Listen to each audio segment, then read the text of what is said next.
We've already installed the new green O-rings and applied a light coat of lubricant to each one.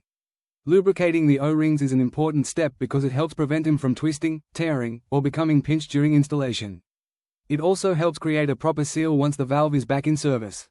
For lubrication, you can use valve grease, silicone lubricant, or whatever product your operation recommends. The goal is simply to provide a thin, even coating over the entire O-ring. You don't need a large amount, just enough to help everything slide together smoothly. Now we're ready to reinstall the piston assembly into the valve body.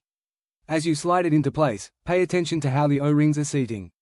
If an O-ring rolls out of its groove or becomes pinched, it can lead to leaks, poor valve performance, or additional maintenance later on. Taking a few extra seconds here can save a lot of troubleshooting down the road. Once the piston assembly is seated, we're going to thread the brass mixing cap back onto the top. Start the threads by hand and make sure everything is aligned correctly. Hand tight is fine for now. We'll finish tightening everything once the assembly is fully together.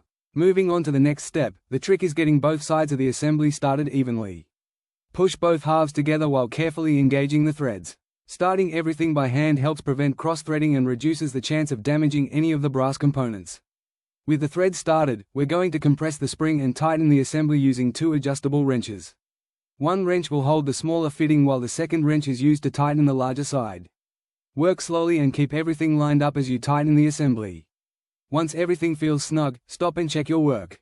These fittings do not need to be excessively tight. You don't have to be King Kong when tightening them. The goal is a secure connection without damaging threads, deforming components, or making future maintenance more difficult. Next, let's take a look at the cover O-rings. The smaller O-ring belongs in the inner groove, while the larger O-ring installs in the outer groove. Make sure both O-rings are fully seated and positioned correctly.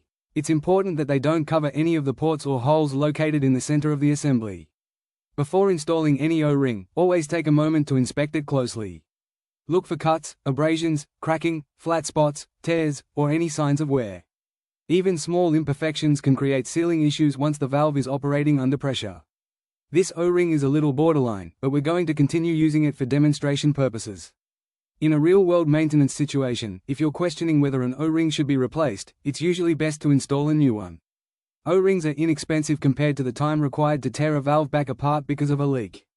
With both O-rings installed, perform a final visual inspection of the entire assembly. Check that all O-rings are seated correctly, verify that the spring is installed properly, and confirm that all threaded connections are secure. Make sure nothing was left out during reassembly and that all components move freely as intended. This is also a good opportunity to clean off any excess lubricant, dirt, or debris that may have accumulated during the rebuild process.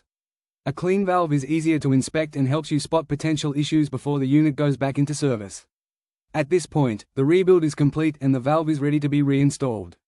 Taking the time to perform a careful inspection and proper assembly helps improve reliability, reduces downtime, and ensures the valve operates correctly when it's needed out on the snowmaking system.